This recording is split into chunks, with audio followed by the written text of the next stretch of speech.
Last year, Nikon took a rather large toolkit and tweaked their baby DSLR to create the awkwardly named D3100, 3100, whatever. Well, it was only a matter of time before they did the same with their D5K. Here it is, add 100. What do you get with the extra 100 tagged onto the model name? Well, it doesn't look like much has changed.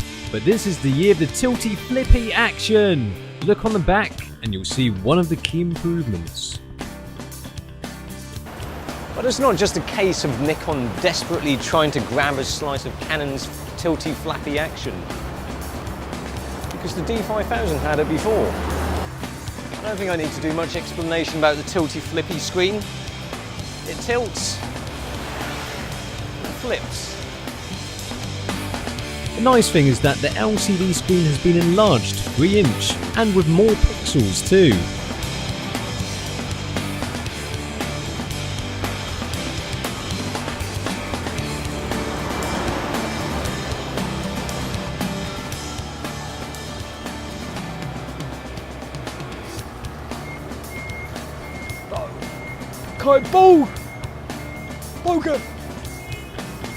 Nikon have upped the specs a little bit. It's now got a 16 megapixel sensor. Yay!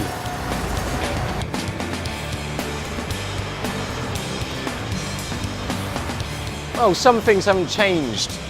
For example, it's still got 11 autofocus points, and the continuous burst is still 4 frames per second.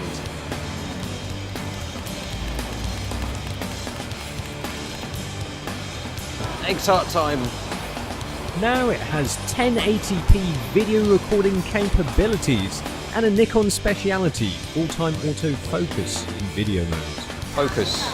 There's a focus. Come on. It's having troubles focusing. And does let you play around a bit. I mean, for instance, it's got mic input. There's a new Nikon microphone introduced with this camera, but with a standard mic input, you can use any one you like. And also, you can adjust the sound levels. But like the D7000, you've only got limited settings, from low, medium, high to auto. And also now, the D5100 takes 14-bit RAW files, which is not really that useful, but when you take poorly exposed photos and you want to pull the details from the shadows, it does help. Let me show you.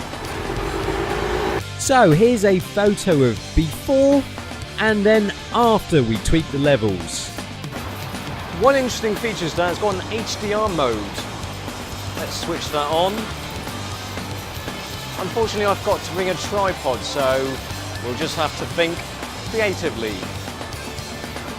Here's a non-HDR photo, and here's one with the HDR mode turned on. Ooh, look at that dynamic range.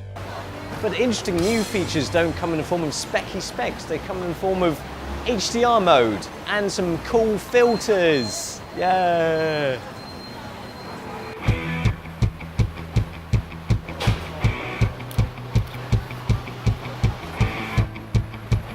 Wasn't expecting the flash to pop up there. I was expecting some kind of subtle street shooting there, but then bang! Have a flash in your face. Not expected. You've got stuff like low key, which makes things dark. That's not good. Or high key, which makes things bright. Let's give it some high key. Lovely.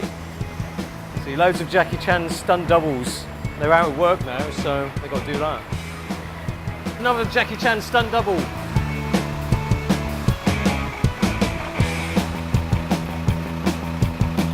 Hey, it's Jackie Chan.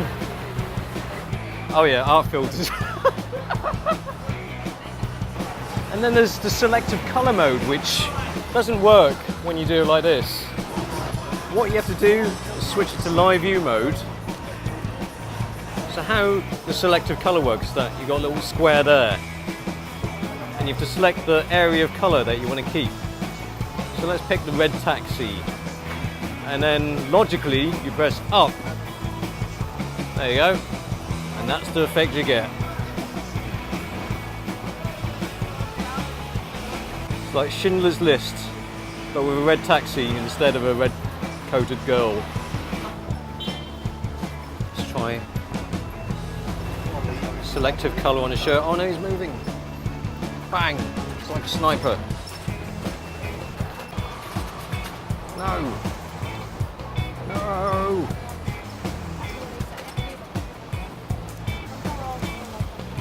Yes! The selective colour mode works best in live view mode. And that brings me on to the live view switch. Because with the D7000 and D3100, they put it here, which is quite a nice, logical placement. It's right at your thumb tip. But here is up here, which is it's kind of odd. With the movie record button up here.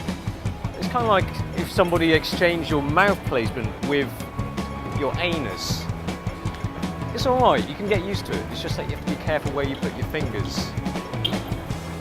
Sorry, that was a crap analogy. I'm talking out my arse. But not only that, it's the playback button, which is here. I mean, I'm used to having it here. And because of the tilty, swivelly screen, they can't put it here, which I'm used to. Maybe I'm just being too picky. I mean, after all, this is a camera for starters. And to them, it doesn't matter about where Nikon used to put the switches. It's a nice refinement of the previous model rather than being something with drastic improvements. It now has a decent video mode, decent flippy screen and some creative filters. It's still a winning formula despite the mild tweaks, simply because it is now a formidable package.